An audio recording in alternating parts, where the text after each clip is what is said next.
بسم الله الرحمن الرحيم. ياسين والقرآن الحكيم إنك لمن المرسلين على صراط مستقيم تنزيل العزيز الرحيم لتنذر قوما ما أنذر آباؤهم فهم غافلون لقد حق القول على أكثرهم فهم لا يؤمنون إنا جعلنا في أعناقهم أغلالا فهي إلى الأذقان فهم مقمحون وجعلنا من بين أيديهم سدا ومن خلفهم سدا فأغشيناهم فهم لا يبصرون وسواء عليهم أأنذرتهم أم لم تنذرهم لا يؤمنون إنما تنذر من اتبع الذكر وخشي الرحمن بالغيب فبشره بمغفرة وأجر كريم إنا نحن نحيي الموتى ونكتب ما قدموا وآثارهم وكل شيء أحصيناه في إمام مبين واضرب لهم مثلا أصحاب القرية إذ جاءها المرسلون إذ أرسلنا إليهم 2 فكذبوهما فعززنا بثالث فقالوا إنا إليكم مرسلون قالوا ما أنتم إلا بشر مثلنا وما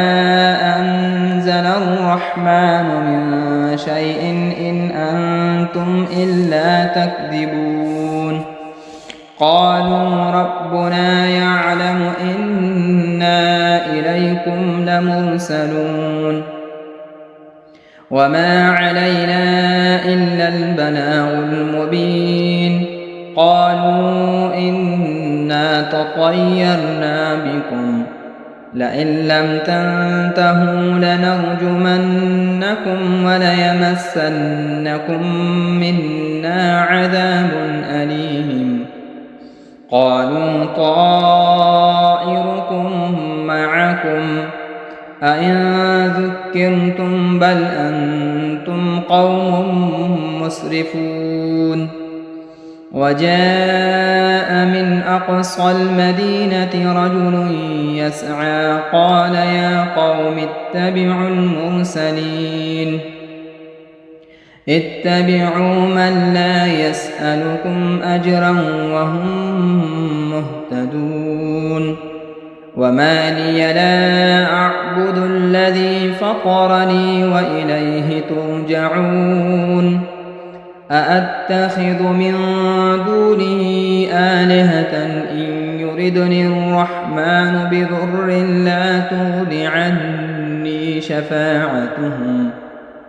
عني شفاعتهم شيئا ولا ينقذون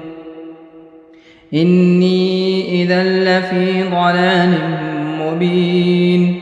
إني آمنت بربكم فاسمعون قيل ادخل الجنة قال يا ليت قومي يعلمون بما غفر لي ربي وجعلني من المكرمين وما أنزلنا على قومه من بعده من جند من السماء وما كنا منزلين إن كانت إلا صيحة واحدة فإذا هم خامدون يا حسرة على العباد ما يأتيهم من رسول إلا كانوا به يستهزئون ألم يروا كم أهلكنا قبلهم من القرون أنهم إليهم لا يرجعون وإن كل لما جميع لدينا محضرون وآية لهم الأرض الميتة أحييناها وأخرجنا منها حبا فمنه يأكلون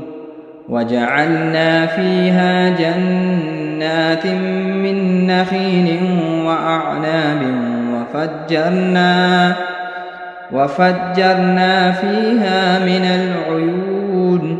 ليأكلوا من ثمره وما عملته أيديهم أفلا يشكرون سبحان الذي خلق الأزواج كلها مما تنبت الأرض ومن أنفسهم ومما لا يعلمون وآية لهم الليل نسلخ منه النهار فإذا هم مظلمون والشمس تجري لمستقر لها ذلك تقدير العزيز العليم والقمر قدرناه منازل حتى عاد كالعرجون القديم لا الشمس ينبغي لها أن تدرك القمر ولا الليل سابق النهار وكل في فلك يسبحون وآية لهم أنا حملنا ذريتهم في الفلك المشحون وخلقنا لهم من مثله ما يركبون وإن نشأ نغرقهم فلا صريخ لهم ولا هم ينقذون إلا رحمة منا ومتاعا إلى حين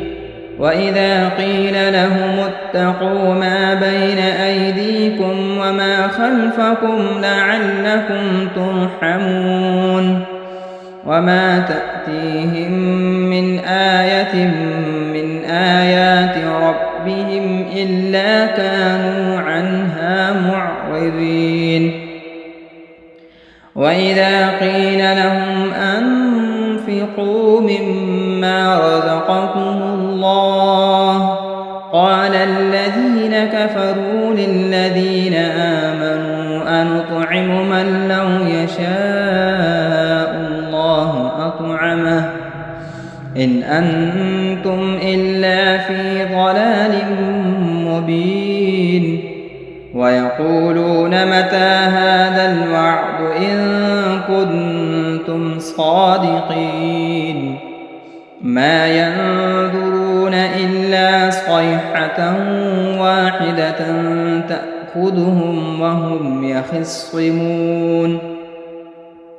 فلا يستطيعون توصية ولا إلى أهلهم يرجعون ونفخ في الصور فإذا هم من الأجداث إلى ربهم ينسلون قالوا يا ويلنا من بعثنا من مرقدنا هذا ما وعد الرحمن وصدق المرسلون إن كانت إلا صيحة واحدة فإذا هم جميع لدينا محضرون فاليوم لا تظلم نفس شيئا ولا تجزون إلا ما كنتم تعملون إن أصحاب الجنة اليوم في شغل فاكهون هم وأزواجهم في ظلال على الأرائك متكئون لهم فيها فاكهة ولهم ما يدعون سلام قولا من رب رحيم وامتازوا اليوم أيها المجرمون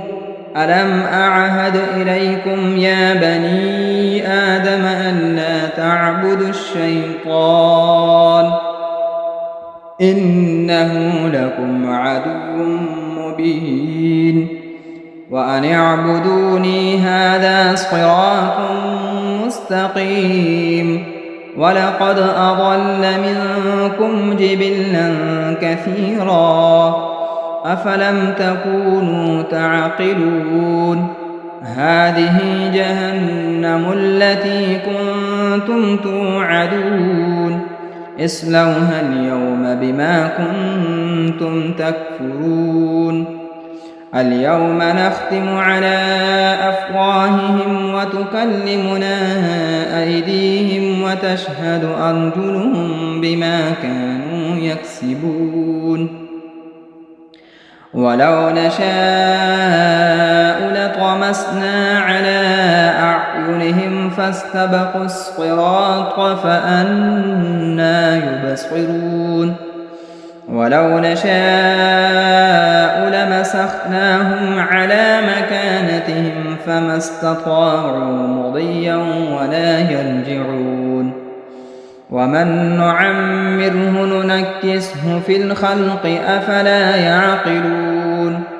وما علمناه الشعر وما ينبغي له إن هو إلا ذكر وقرآن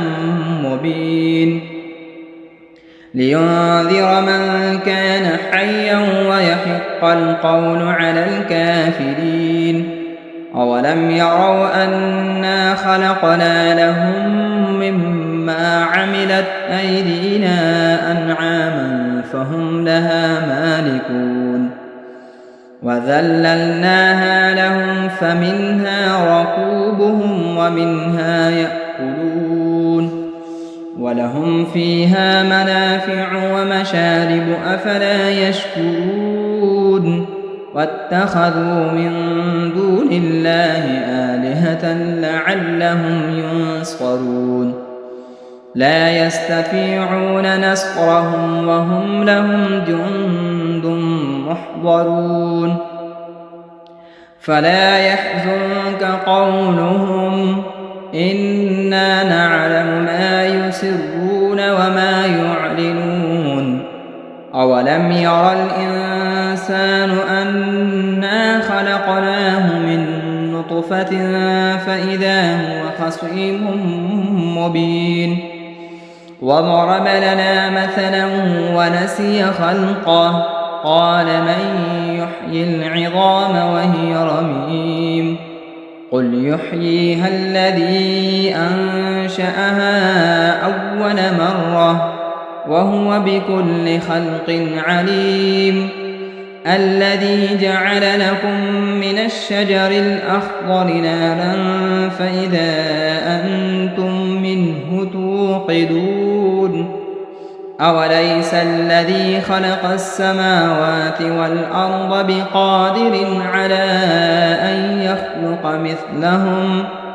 بلى وهو الخلاق العليم إنما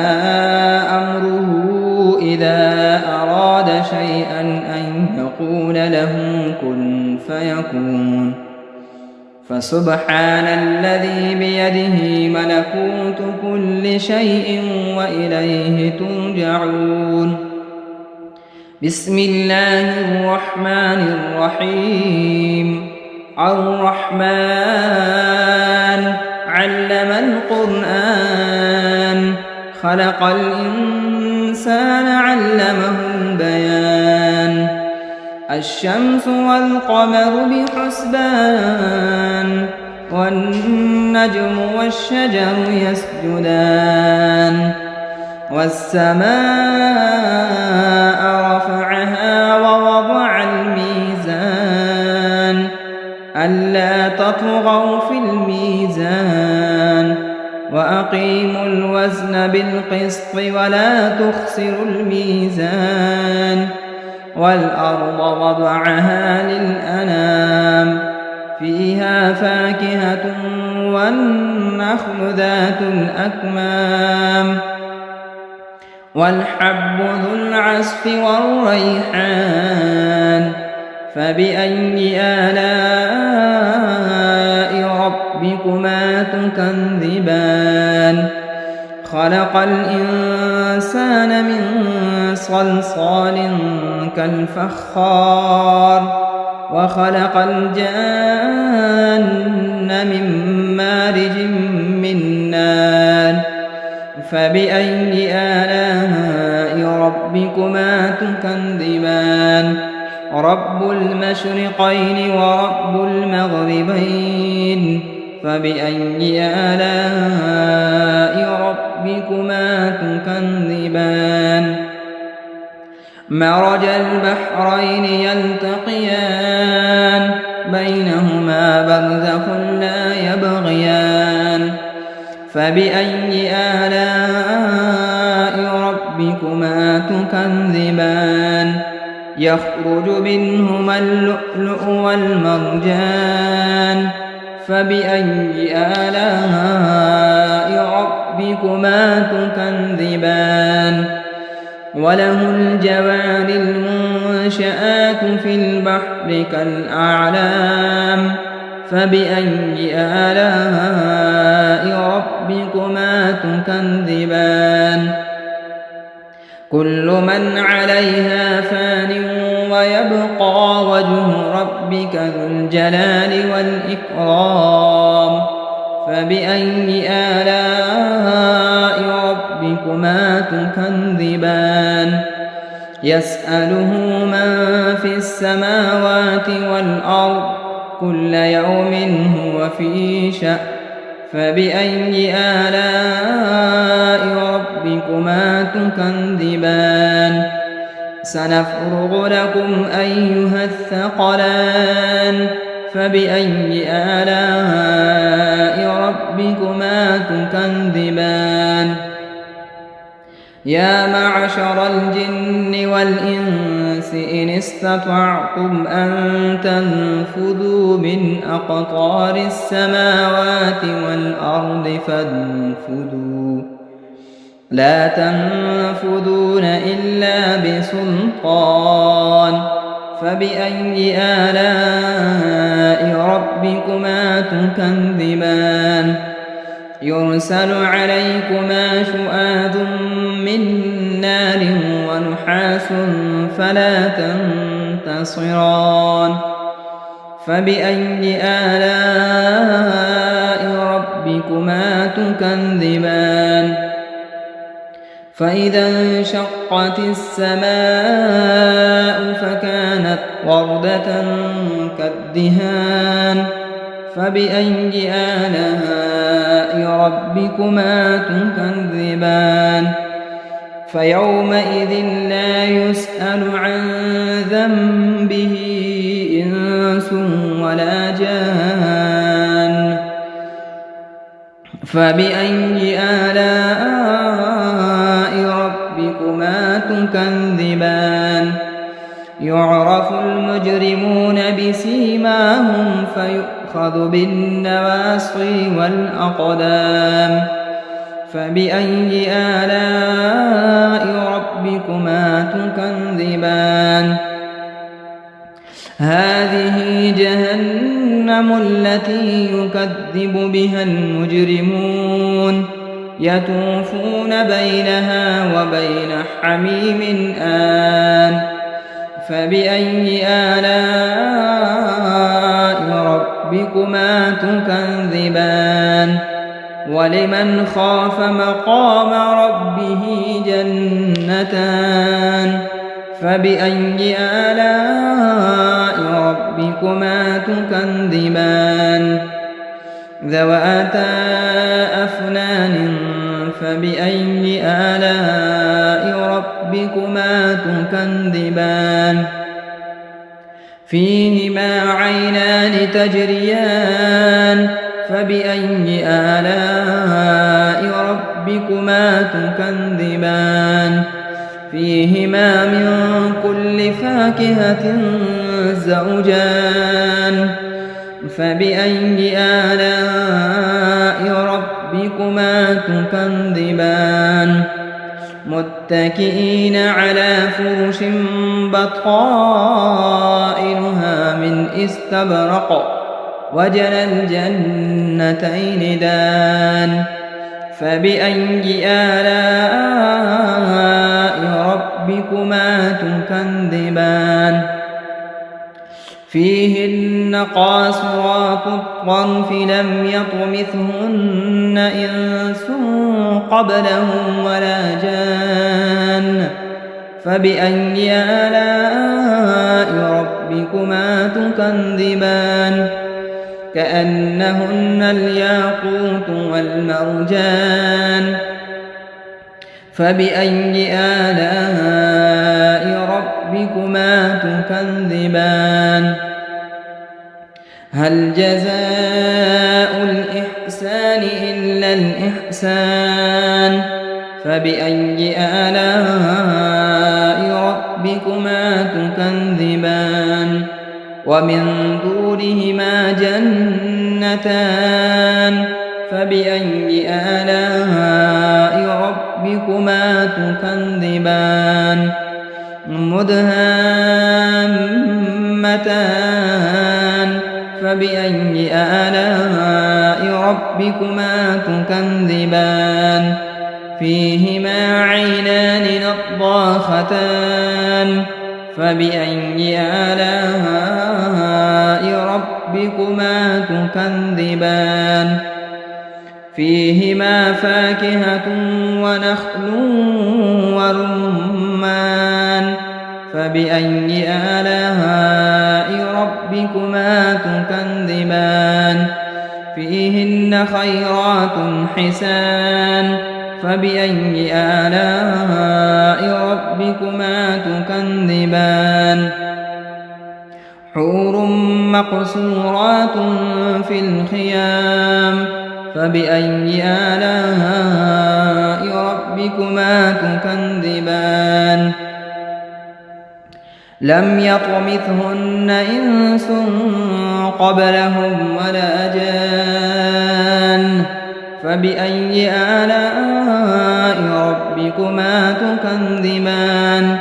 متكئين على رفرف خضر وعبقري حسان فبأي آلاء ربكما تكذبان تبارك اسم ربك ذي الجلال والإكرام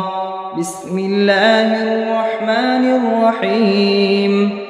إذا وقعت الواقعة ليس لوقعتها كاذبة خافضة رافعة إذا رجت الأرض رجا وبست الجبال بسا فكانت هباء منبثا وكنتم أزواجا ثلاثا فأصحاب الميمنة ما أصحاب الميمنة وأصحاب المشأمة ما أصحاب المشأمة والسابقون السابقون أولئك المقربون في جنات النعيم ثلة من الأولين وقليل من الآخرين على سرر موضونة متكئين عليها متقابلين يطوف عليهم ولدان مخلدون بأكواب وأباريق وكأس من معين لا يصدعون عنها ولا ينزفون وفاكهة مما يتخيرون ولحم طير مما يشتهون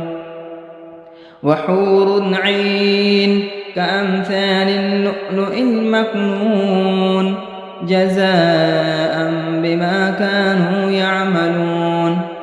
لا يسمعون فيها لغوا ولا تأثيما إلا قيلا سلاما سلاما. وأصحاب اليمين ما أصحاب اليمين في سدر مخضود وطلح ممدود وظل ممدود وماء مسكوب وفاكهة كثيرة لا مقطوعة ولا ممنوعة وفرش مرفوعة إنا أنشأناهن إنشاء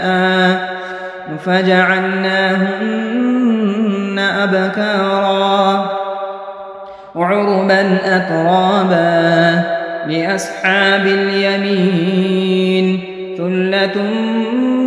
من الأولين وثلة من الآخرين. وأصحاب الشمال ما أصحاب الشمال في سموم وحميم وظل من يحموم لا بارد ولا كريم إنهم كانوا قبل ذلك مترفين وكانوا يصرون على الحنث العظيم وكانوا يقولون أئذا متنا وكنا ترابا وعظاما أئنا لمبعوثون أوآباؤنا الأولون قل إن الأولين والآخرين لمجموعون إلى ميقات يوم معلوم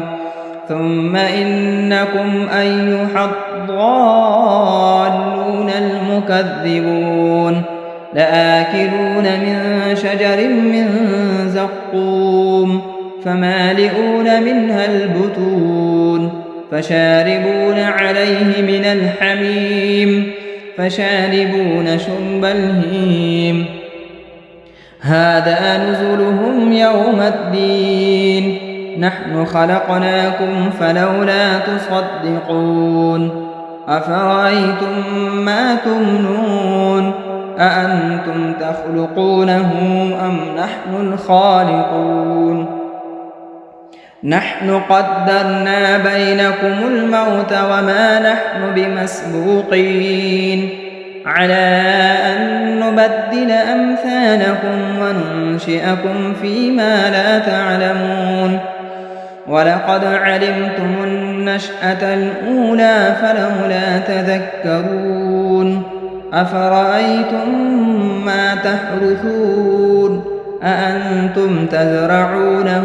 أم نحن الزارعون لو نشاء لجعلناه حطاما فظلتم تفكهون إنا لمغرمون بل نحن محرومون أفرأيتم الماء الذي تشربون أأنتم أنزلتموه من المزن أم نحن المنزلون لو نشاء جعلناه أجاجا فلولا تشكرون أفرأيتم النار التي تورون أأنتم أنشأتم شجرتها أم نحن المنشئون نحن جعلناها تذكرة ومتاعا للمقوين فسبح باسم ربك العظيم فلا أقسم بمواقع النجوم وإنه لقسم لو تعلمون عظيم إنه لقرآن كريم في كتاب مكنون لا يمسه إلا المطهرون تنزيل من رب العالمين أفبهذا الحديث أنتم مدهنون وتجعلون رزقكم أنكم تكذبون فلولا إذا بلغت الحلقوم وأنتم حينئذ تنظرون ونحن أقرب إليه منكم ولكن لا تبصرون فلولا إن كنتم غير مدينين ارجعونها إن كنتم صادقين فأما إن كان من المقربين فروح وريحان وجنة نعيم وأما إن كان من أصحاب اليمين فسلام لك من أصحاب اليمين وأما إن كان من المكذبين الضالين فنزل من حميم وتصلية جحيم إن هذا لهو حق اليقين فسبح باسم ربك العظيم بسم الله الرحمن الرحيم تبارك الذي بيده الملك وهو على كل شيء قدير الذي خلق الموت والحياة ليبلوكم أيكم أحسن عملا وهو العزيز الغفور الذي خلق 7 سماوات طباقا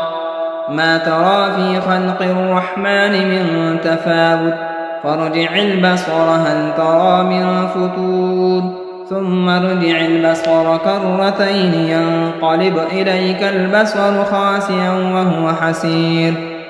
ولقد زينا السماء الدنيا بمصابيح وجعلناها رجوما للشياطين وأعتدنا لهم عذاب السعير وللذين كفروا بربهم عذاب جهنم وبئس المصير إذا ألقوا فيها سمعوا لها شهيقا وهي تفور تكاد تميز من الغيظ كلما ألقي فيها فوج سألهم خزنتها ألم يأتكم نذير قالوا بلى قد جاءنا نذير فكذبنا وقلنا ما نزل الله من شيء إن أنتم إلا في ضلال كبير وقالوا لو كنا نسمع أو نعقل ما كنا في أصحاب السعير فاعترفوا بذنبهم فسحقا لأصحاب السعير إن الذين يخشون ربهم بالغيب لهم مغفرة وأجر كبير وأسروا قولكم أو اجهروا به إنه عليم بذات الصدور ألا يعلم من خلق وهو اللطيف الخبير هو الذي جعل لكم الأرض ذلولا فامشوا في مناكبها وكلوا من رزقه وإليه النشور أأمنتم من في السماء أن يخسف بكم الأرض فإذا هي تمور أم أمنتم من في السماء أن يرسل عليكم حاصبا فستعلمون كيف نذير ولقد كذب الذين من قبلهم فكيف كان نكير أولم يروا إلى الطير فوقهم صافات ويقبض ما يمسكهن إلا الرحمن إنه بكل شيء بصير أمن هذا الذي هو جند لكم ينصركم من دون الرحمن إن الكافرون إلا في غرور أمن هذا الذي يرزقكم إن أمسك رزقه بل لجوا في عتو ونفور أفمن يمشي مكبا على وجهه أهدى أمن يمشي سويا على صراط مستقيم قل هو الذي أنشأكم وجعل لكم السمع والأبصار والأفئدة قليلا ما تشكرون قل هو الذي ذرأكم في الأرض وإليه تحشرون ويقولون متى هذا الوعد إن كنتم صادقين قل إنما العلم عند الله وإنما أنا نذير مبين فلما رأوه زلفة سيئت وجوه الذين كفروا وقيل هذا الذي كنتم به تدعون قل أرأيتم إن أهلكني الله ومن معي أو رحمنا فمن يجير الكافرين من عذاب أليم قل هو الرحمن آمنا به وعليه توكلنا فستعلمون من هو في ضلال مبين قل أرأيتم إن أصبح ماؤكم غورا فمن يأتيكم بماء معين صدق الله مولانا العظيم.